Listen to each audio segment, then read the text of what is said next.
Deus criou o mundo em 6 dias. Tudo teve uma ordem. Deus é organizado e Ele gosta de organização, pois Deus não é Deus de desordem, mas de paz. 1 Coríntios 14:33. Aqui já podemos ver que a organização traz paz. Para colocar em prática suas ideias e preparar o conteúdo das aulas, você deve separar um dia e um determinado tempo para assim o fazer. Você precisa estudar, elaborar e planejar a sua aula em casa em algum determinado tempo, para que assim a sua aula tenha êxito e para que as crianças aprendam mais a palavra de Deus. Um erro muito grave que muitas professoras cometem é de não planejar a sua aula em casa. Chegar na igreja somente com um pensamento ou, quem sabe, uma ideia. Nada elaborado, nada planejado. Então, toda aula tem uma sequência e aqui vai a minha ideia para vocês. Esse vídeo de hoje vai falar sobre organização, planejamento, como se deve ser uma sequência de aula, né? Então, eu vou ensinar para vocês a sequência de aula, mas antes vou dar uma dica que pode ajudá-los e muito. Deixar pronto de 2 a 3 aulas. Quando você for planejar a sua aula, né, você vai ver que você vai precisar tirar um tempo, né, para preparar a sua aula e preparar com amor. Então você já pode ver qual vai ser a próxima história que você vai contar, qual outro tema. Terminei de preparar a aula de sábado, domingo ou de quinta, já vou preparar uma outra, vou deixar aqui tudo esquematizado. O que eu vou usar, o que eu vou levar, você vai orar, você vai pensar, então já deixa planejado. Por que essas aulas planejadas assim a mais? Porque assim, quando acontecer o imprevisto, você já tem uma aula preparada. Nem sempre a gente prevê quando vamos ficar doentes ou inúmeras coisas podem acontecer. Então, quando você tem uma aula preparada, você não é pega de surpresa. Toda a escola bíblica tem uma sequência para maior compreensão do que será transmitido. Por exemplo, não podemos passar atividades sem contar a história. Não esqueça de preparar sua aula com amor. Tudo quanto fizerdes, fazei-o de todo o coração, como para o Senhor e não para os homens. Colossenses 3:23. Quando você chegar na sua igreja, as crianças geralmente estão dentro da igreja, esperando o momento que irão sair para a escola bíblica, né? Isso pode ser durante a semana ou no domingo. Existem muitas igrejas que não tem mais escola bíblica, né, no domingo de manhã. Tem durante a semana, geralmente. Então, quando você chegar, você já coloca suas crianças para orar, tá? Mas de que maneira? Você não vai mudar, todo mundo de joelho orando agora. Eles muitas vezes não vão saber orar sozinho. Então você pode orientá-los. Coloca todos de joelho, coloca a sua cabeça assim, perto, vamos dizer, praticamente de todos, assim, né? Você não vai ficar de joelho só no seu banco, mas vai ficar mais próximo deles. Você vai fazer uma oração e eles vão repetir. Assim como a gente já faz na escola bíblica, né? As orações que a gente fala e eles repetem. Então você vai fazer isso dentro da igreja. Por quê? Ali eles já vão aprendendo que quando chegamos à igreja devemos nos ajoelhar, orar e falar com Deus. Você não vai ficar orando com as suas crianças na igreja meia hora. Você vai fazer uma oração simples, depois pode pedir para eles sentarem e ficarem em silêncio esperando a hora de saírem. No momento que saírem, né, você pode ir na frente das crianças e antes de entrarem na sala, você abraça ou cumprimenta um por um, com amor e um grande sorriso, as suas crianças antes de entrarem na sala ou o espaço reservado para a escola bíblica. É importantíssimo ressaltar que no momento da aula, seus problemas pessoais devem ser deixados do lado de fora. As crianças não são obrigadas a ouvirem suas reclamações sobre quem for que tenha te chateado ou magoado. Muitas vezes tenho percebido que as professoras estão bravas, com problemas pessoais, família ou alguém até da igreja, infelizmente, né? E acabam descontando nas crianças. De que maneira? Chega na salinha, só reclama do pastor, reclama do obreiro, reclama do marido, reclama dos filhos. Ei, esse momento de escola bíblica, você vai passar conhecimento para suas crianças. Ali não é um consultório de psicólogo, tá? Você não vai conversar com eles e seus problemas vão ser resolvidos. De jeito nenhum. Ali é o momento que você vai entrar e vai ensiná-los a palavra de Deus. Se não houve oração dentro da igreja, ore com eles para iniciar a aula. Uma oração curta e objetiva. Existem muitas igrejas que as crianças já chegam, já vão direto para a salinha, né? Isso é uma outra realidade. Então você vai adaptar tudo isso aqui que eu tô passando conforme a sua realidade, ok? Logo depois, saúde os visitantes, pergunte os nomes, de onde são, peça para uma criança abraçá-la ou você mesma pode fazer isso. E diga, a sua presença aqui é muito importante. Sabia que Jesus vai falar com você hoje? Isso mesmo, que bom que você veio. Fale palavras positivas. Lembre-se de que quando uma criança sente que é bem-vinda em um lugar, ela volta. E cuidado para não assustar os seus visitantes, tá? Berrando, falando coisas que depois você possa se arrepender. Mas tudo deve ser feito com decência e ordem. 1 Coríntios 14:40. Providencie uma chamada. Assim você pode chamá-los pelos seus nomes e, consequentemente, decorar o nome das crianças. E quando estiver em casa, orar por eles apresentando cada nome para Deus.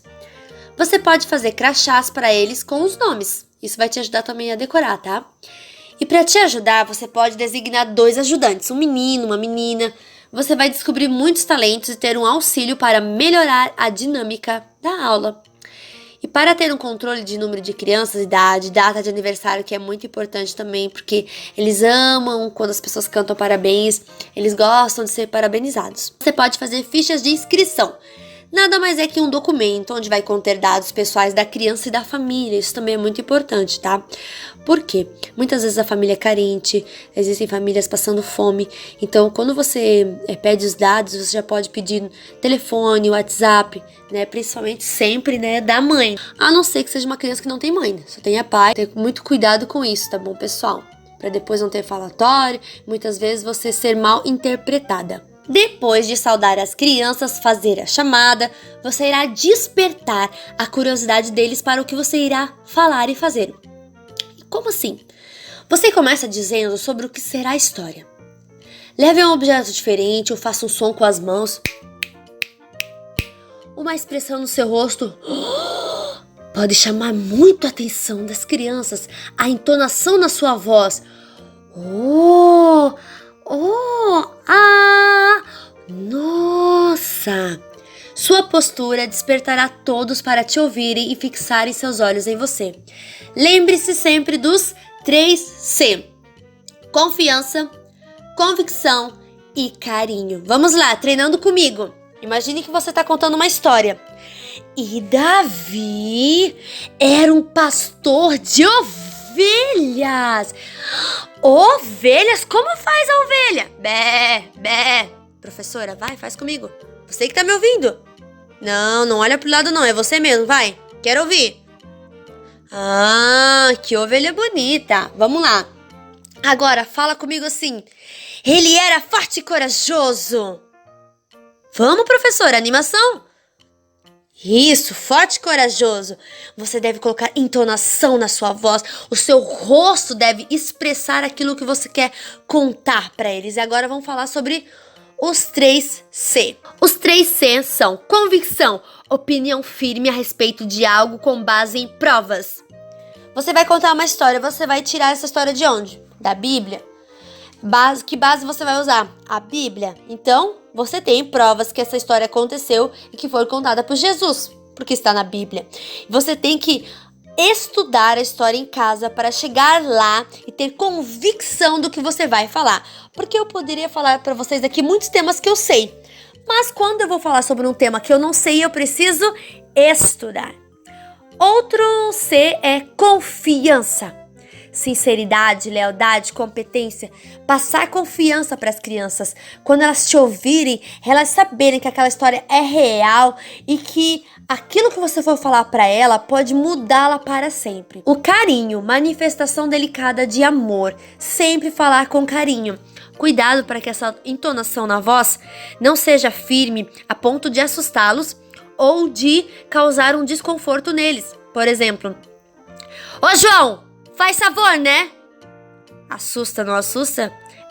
Dessa maneira, muitas crianças podem se sentir diminuídas e se retrair. E muitas vezes não querer mais voltar para a escola bíblica. Então, quando chamar a atenção da criança, lembre do carinho. João, agora a professora está contando a história.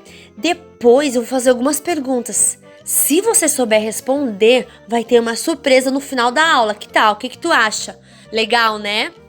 Viu? É uma forma diferente de chamar a atenção. Depois de contar a história, você deve fazer a aplicação prática, que é trazer uma lição da história para a nossa vida.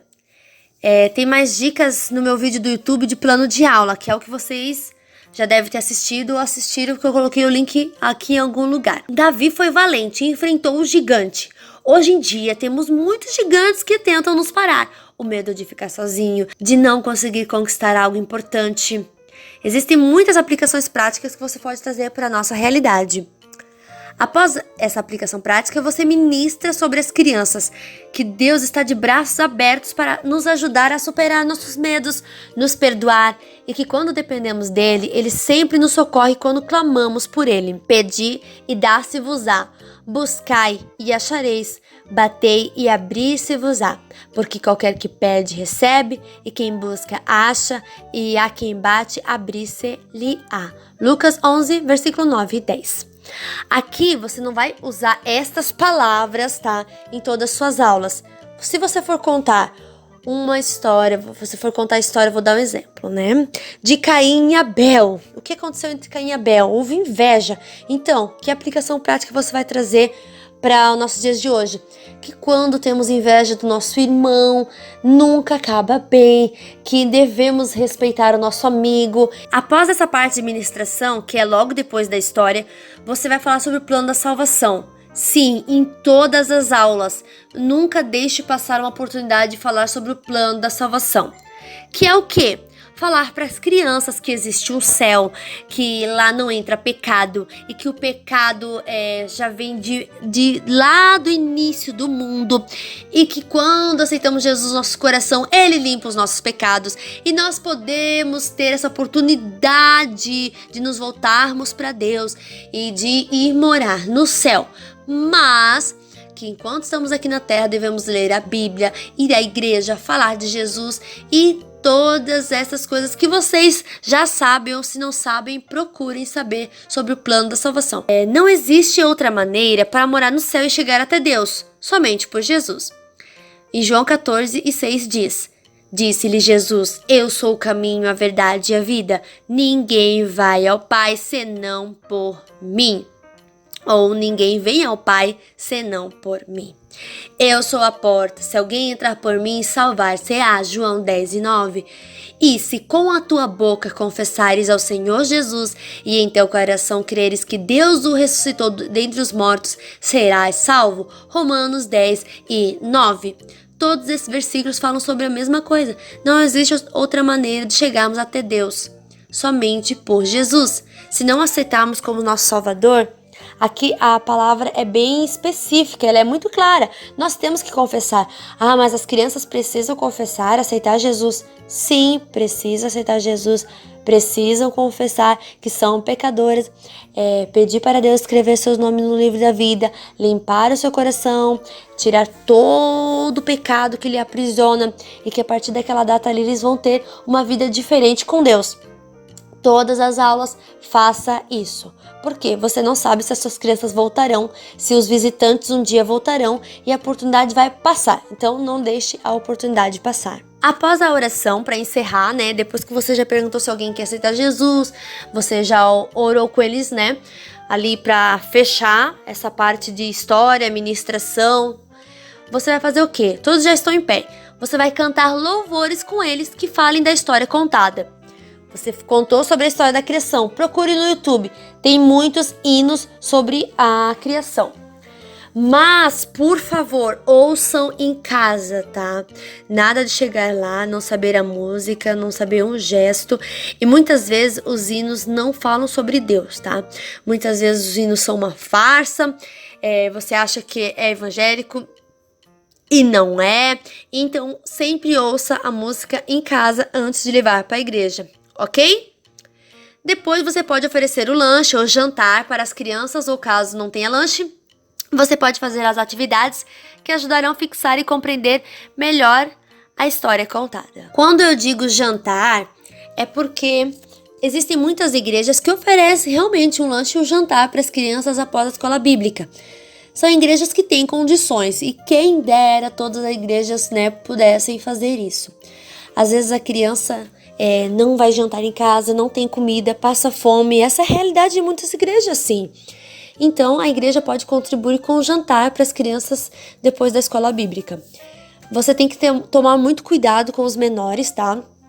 Por quê? Para eles não se engasgarem, para não se machucarem, para não acontecer uma fatalidade. Quando você fizer aquela ficha de inscrição, né, que eu falei no comecinho, você já também coloca uma pergunta lá sobre alimentação, se a criança tem alguma alergia, algum alimento, um tempero, né, para não ter esse perigo também da criança passar mal depois de comer o lanche. Algumas dicas de lanche são cachorro-quente, macarronada, sanduíche, suco, bolo e cuca e por aí vai. Agora, para elaborar as atividades. Ah, Esther, mas eu dou lanche e faço tudo isso antes da atividade? Sim, você pode fazer isso tudo antes da atividade. Por quê?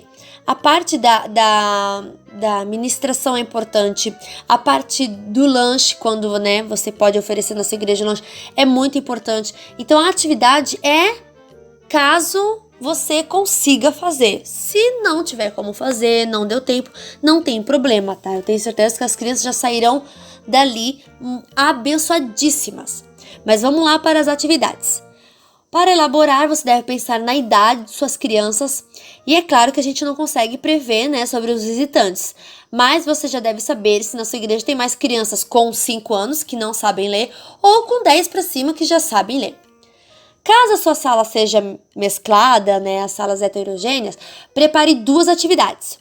Uma para as crianças que não sabem ler e outras para as crianças que sabem. Por quê? Né, muitas vezes as salinhas são mesclas, né, e esse é um assunto para um outro vídeo. Mas você já pode levar 2 atividades. E eu sempre fiz assim, tá, pessoal? E sempre deu certo. O que eu faço? Eu entrego a atividade para os menores sempre primeiro, né? Explico para eles que é para eles fazerem e depois eu dou atividade para os maiores. Para as crianças pequenas, de 3 a 5 anos, desenhos com gravuras simples para pintar. Eles gostam muito de pintar com giz de cera, mas você pode também providenciar tinta guache, canetinha e outros materiais. Crianças de 6 a 8 anos, atividades de competição, agilidade. As crianças gostam muito de competir nessa idade. Claro que não vai ser uma competição, né, com maldade, uma coisa, quem vencer vai ganhar, tal coisa, quem perder não vai ganhar nada. Não, você vai ali salientar que eles precisam se ajudar, que é uma brincadeira sadia e assim por diante. Essas brincadeiras podem ser de empilhar coisas, copos e tal, mas tudo, claro, dentro da história que você contou. A atividade também deve casar com a história, tá, pessoal? Não vai colocar uma atividade lá aleatória que não tenha nada a ver com a história, que não vai acrescentar em nada. A atividade é para fixar aquilo que você já ensinou. Não é para acrescentar ou porque sobrou tempo você passa qualquer atividade. Não. Nada de brincar de correr, de pega-pega, de vivo ou morto, de contar abobrinha e sei lá das quantas. Não. Você vai fazer uma atividade para complementar e para que eles lembrem da história que você contou. E a parte da atividade você também vai preparar em casa. Então, por isso que a preparação é tudo. Você deve planejar a sua aula antes de chegar na igreja. Para crianças maiores de 9 anos, atividades de lógica, cruzadinha, procurar na Bíblia. As crianças amam a atividade, né, de procurar na Bíblia as respostas. Então, essa é uma dica para vocês. Quando estiver se despedindo das crianças, você pode entregar um mimo para eles, que é um bilhetinho pequeno com um versículo que foi usado naquele dia, na história. Você usou o versículo Deus amou o mundo de tal maneira que deu seu filho, tá? Imprima em um papelzinho ou você pode escrever à mão mesmo e colocar uma bala, um pirulito, um bombonzinho, para que esse papelzinho eles possam meditar em casa, usar como marca-página e assim por diante. Tem ainda a parte da oferta, né? Que pode ser feita tanto no final da escola bíblica ou no início. E essa oferta geralmente é para quem? É para as crianças, então vai para o caixa das crianças. Ore com eles, agradecendo pela aula, despeça-os já convidando para a próxima aula. Diga o quanto são importantes e que ficará feliz com a volta deles. E essas foram as dicas. Espero que vocês tenham gostado, tá bom? Se tiverem algo para acrescentar, coloque aqui nos comentários. E se você já faz assim ou vai começar a fazer assim, coloque aqui nos comentários também, tá bom? E eu tenho certeza que o Senhor vai te abençoar e cada vez mais vai te dar estratégias para que as suas aulas sejam assim, ó, de excelência. Eu creio em nome de Jesus. Amém? Um beijo e até o próximo vídeo. Tchau!